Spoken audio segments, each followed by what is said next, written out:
और जितने बच्चे यहाँ पे सुन रहे हैं, आपको एक होम वर्क के तौर पे आपको एक लफ्ज़ आपके साथ शेयर कर रहा हूँ, गो एंड रिसर्च इट। जदीद, इसको आप सेंट्रल एशिया के कॉन्टेक्स्ट में देखिएगा कि जो यंग बुखारन्स है वो कौन थे। वो जदीदिस्ट एक मूवमेंट थी, लिटरली गांधी साहब वाला नज़रिया।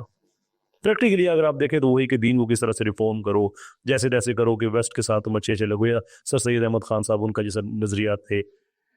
और उन्होंने क्या किया, उन्होंने जो बैरूनी ताकतें जो यूएसएसआर की थी उनके साथ मिल के न सिर्फ ये कि मुसलमानों के मुल्कों पे कब्जे कराए, उनके साथ उनके दस्तोबाजू बने, और उसके बाद फिर दहाइयों तक वहाँ पे इस्लाम के साथ जो हुआ वो सबके सामने है। हज़ारों मस्जिदें शहीद हुई, कुरान पढ़ने पे पाबंदियाँ, इस्लामी नाम रखने पे पाबंदियाँ, एथीज़म को इम्पोज कर दिया गया। तो ये होता है, ये क्यों होता है? इसलिए कि जो आपको एक नज़रियाती दिफा चाहिए होता है, सबसे पहले ज़रूरी चीज़ नज़रियाती दिफा। अगर आप जिस्मानी फिजिकल दिफा नहीं भी कर सकते हैं तो जब तक आपका नज़रिया जिंदा है, नज़रियाती दिफा मौजूद है, अगली नस्ल, उससे अगली नस्ल में कोई ना कोई लोग ऐसे पैदा होंगे तो जिस्मानी दिफा करने के भी काबिल होंगे। लेकिन जब आप नज़रियाती दिफा ही गिरा देते हैं तो फिर कुछ नहीं होता। तो उन लोगों ने नज़रियाती दिफा गिराया, और गांधी साहब से वन ऑफ जो मेरा जो एक डिसएग्रीमेंट है उसकी एक बेस ये भी है। और साथ में इसमें एक चीज़ और ऐड करता चलूँ कि अनदर रीज़न के गांधी साहब से जो है इख्तलाफ है कि एक तो ये जो जदीदिस्ट मूवमेंट है, इसको आप स्टडी करें तो आपको पता चलेगा कि इनका काम कितना ख़तरनाक है। और दूसरे ये कि देखिए, वेस्ट में लोग क्रिश्चियन थे, अब वेस्ट में ज़्यादा लोग एथियस्ट हैं। तो क्या ये मुमकिन है कि अचानक ऐसा हो गया हो कि एक रात जो है लोग सोए क्रिश्चियन की हैसियत से और अगली सुबह उठे एथियस्ट की हैसियत से? नहीं, ऐसा नहीं हुआ। बल्कि उसके अंदर डीइज्म की पूरी मूवमेंट चली, पूरा एक ब्रिज है जो एक एंड उसका क्रिश्चियनिटी पे है, दूसरा एंड उसका एथियज्म पे है। वो जो डीइज्म की मूवमेंट थी वो क्या थी? वो ये थी कि हर वो चीज़, थियोलॉजी और फिलॉसफी में दो बड़े इंपॉर्टेंट अल्फाज हैं, अगेन अगर आप इस पे जाएं तो आप फर्दर रिसर्च कर सकते हैं। एक है ट्रांसेंडेंस और एक है इमिनेंस। ट्रांसेंडेंट हर उस चीज़ को कहते हैं कि जिसका आपको तारुफ हो सकता है लेकिन आप उसे अपने अकल के ताबे नहीं लेके आ सकते। जैसे आम इंसानी ज़िंदगी में इंसानी जहन है, आपको इंसानी जहन का तारुफ है लेकिन आप अकली तौर पर डिफाइन नहीं कर सकते कि जहानत क्या होती है। ऐसे इंसानी शऊर है, आप उसका तारुफ हासिल कर सकते हैं कि शऊर एक चीज़ है, लेकिन अकली तौर पे आप डिफाइन नहीं कर सकते कि इंसान का शऊर क्या होता है, जिस्म के किस हिस्से में रहता है, उसकी वो मटीरियल है, इमटीरियल है, एग्जैक्टली वो क्या है। ऐसे ही अल्लाह ताला की ज़ात आप तारुफ हासिल कर सकते हैं लेकिन आप अल्लाह ताला को अपनी अकल के ताबे नहीं कर सकते हैं। तो ये सारे का सारा ट्रांसेंडेंट का है। जो इमिनेंट चीज़ें होती हैं वो ऐसी चीज़ें होती हैं जिनको आप अपनी अकल के ताबे कर सकते हैं। जो डीएस्ट मूवमेंट थी उनका एक तरीक़ाकार था कि हर वो चीज़ जिसको आप अकल के ताबे नहीं कर सकते हैं, कोशिश करें कि उसे अकल के ताबे कर लें। यानी कि उसकी आप एक मटीरियलिस्टिक एक्सप्लेनेशन दे दें, फितरी वजाहत दे दें। अगर आपने वो कर ली तो ठीक है, अगर नहीं की उसको साइड पे कर दें। यहाँ से क्रिश्चियनिटी के अंदर वो दरार पड़ी कि आहिस्ता आहिस्ता जो ट्रांसेंडेंस का कॉन्सेप्ट है वो ख़त्म होते होते होते होते पीछे इमिनेंस रह गया, और वहाँ से फिर इल्हाद का रास्ता जो है वो हमवार हो गया। गांधी साहब की भी जितनी दीन की तशरीहात हैं वो सारी की सारी ऐसी ही हैं कि जो चीज़ समझ नहीं आ रही है उस पर कोई ना कोई मटीरियलिस्टिक इंटरप्रिटेशन कर दो, मर्द औरतें आपस में हाथ मिलाएं, ये भी जायज़ काम है, पर्दा भी ज़रूरी नहीं है, ये वो वगैरह वगैरह सारा। इसका जो दूसरा एंड है फिर वो उस तरफ जाता है। So that's why I disagree with him.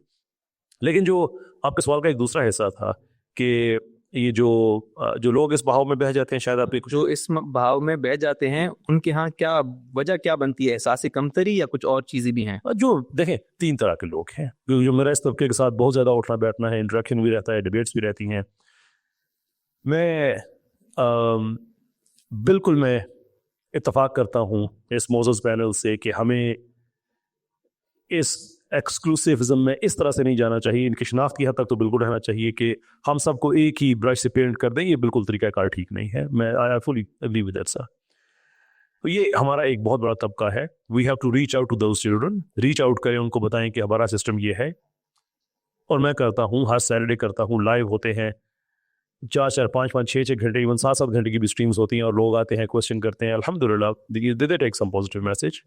उसके बाद एक उससे अपर टेयर है, ये वो लोग हैं कि जो वेस्ट को और इवन सेंट्रल यूरोप, यानी कि जो जो जो नज़रियात आए थे, जो ये सोशलिस्ट नज़रियात वगैरह हैं, ये इनको क्वेश्चन नहीं करते बल्कि अपनी इतनी डेस्परेट हालत देखते हैं कि उनको क्वेश्चन किए बगैर एक्सेप्ट कर लेते हैं एज इट इज़। मैं ये जज्बाती बात नहीं करना चाहता, मैं चाहता हूँ कि मुझे इस चीज़ पे चैलेंज किया जाए تو میں آپ کے سامنے ایک بات رکھتا ہوں. آپ نے کبھی نوٹ کیا ہے کہ ہمارے جتنے لبرلز ہیں مثال کے طور پہ, یہ آپ کو مثال دیتے ہوئے نظر آئیں گے نیٹشے کی اور جان لاک کی اور روسو کی. کبھی آپ ان کے منہ سے پیٹر برگر کا نام نہیں سنیں گے, جان مرشیمر کا نام نہیں سنیں گے, جو عہد حاضر کے دانشور ہیں.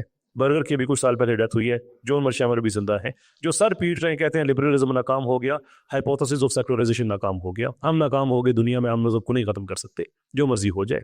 اور لبرلزم, جان مرشیمر نے جو چیزیں پریڈکٹ کی تھیں آج سے کئی سال پہلے, بکنر نے جو چیزیں پریڈکٹ کی تھی, ڈیتھ آف دی ویسٹ بڑی زبردست کتاب ہے, جو پریڈکٹ کی تھی کہ ویسٹ میں یہ ہونے والا ہے, ایگزیکٹلی ویسے ہوا.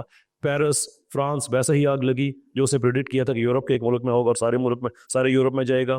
لبرلزم ایسے ہی یہ باہر ہوگا. اس کے بعد ہم نے کیا دیکھا, بریگزٹ دیکھا, ہنگری میں دیکھا, بڑی اسٹرانگ وہاں پہ ایک پاپولسٹ گورنمنٹ آئی جو کہ نیو کنزرویٹو ہے, آسٹریا میں آئی, اٹلی میں آئی, ٹرمپ کا 2 دفعہ صدر بننا. یہ ساری لبرلزم کی ڈیفیٹ ہے. تو یہ وہ لوگ ہیں کہ جو پرانے لوگوں کا تو حوالہ دیتے ہیں اس لیے کہ یہ اس کو ایگزامن نہیں کرتے کہ جو انہوں نے کہا تھا اس زمانے میں ہاں وہ ٹھیک ہے. جو تیسرا طبقہ اور سب سے خطرناک طبقہ ہے کہ جو ایگزامن بھی کرتے ہیں اور ان کو پتہ بھی ہے کہ لبرلزم کے اندر کیا پرابلم ہے, سیکولرزم کے اندر کیا پرابلم ہے, سوشلزم کے اندر کیا پرابلم ہے, لیکن یہ لٹرلی پیسہ لے کے پاکستان کے اندر یہ سارے کے سارے لادین نظریات پھیلا رہے ہیں. پاکستان میں 50 سے زیادہ NGOز ایسی ہیں جو فنڈڈ ہیں اس کام کے لیے, فنڈڈ ہے. 2021-22 میں یو ایس نے under the pretext of creating the equality between religion اور religious, irreligious, atheist and humanist people, Pakistan میں جو اس کی فنڈنگ ہے وہ $25,000 پر آرگنائزیشن ہے, پر آرگنائزیشن. یہ وہ طبقہ ہے کہ میرے دل میں اس کے لیے کوئی رحم نہیں ہے, none whatsoever. میں گالی نہیں دیتا, میں بدتمیزی نہیں کرتا, لیکن I have nothing, I don't have any olive branch for those people because مجھے پتا ہے کہ یہ olive branch والے نہیں ہیں. یہ already جہاں سے ان کا پیسہ آ رہا ہے اس نے اسی نیریٹو پہ رقص کرنا ہے. اس لیے یہ وہ طبقہ ہے جس کو میں چیلنج بھی کرتا ہوں. یہ میڈیا پہ بیٹھا ہوا ہے, یہ ہمارا ڈرامہ اس پہ انہوں نے اوکوپائی کیا ہوا ہے, ہماری بیوروکریسی بائی اینڈ لارج کی ہوئی ہے, ہماری پارلیمنٹ کے اندر بہت سے ایسے لوگ ہیں جو قوانین وغیرہ بنتے ہیں, سارے انہی کی وجہ سے بنتے ہیں. کبھی ٹرانسجنڈرزم ہے, کبھی سود کوئی حلت ہے, کبھی کیا ہے, کبھی کیسا ہے حلت, شرعی طور پہ میں نہیں کہہ رہا.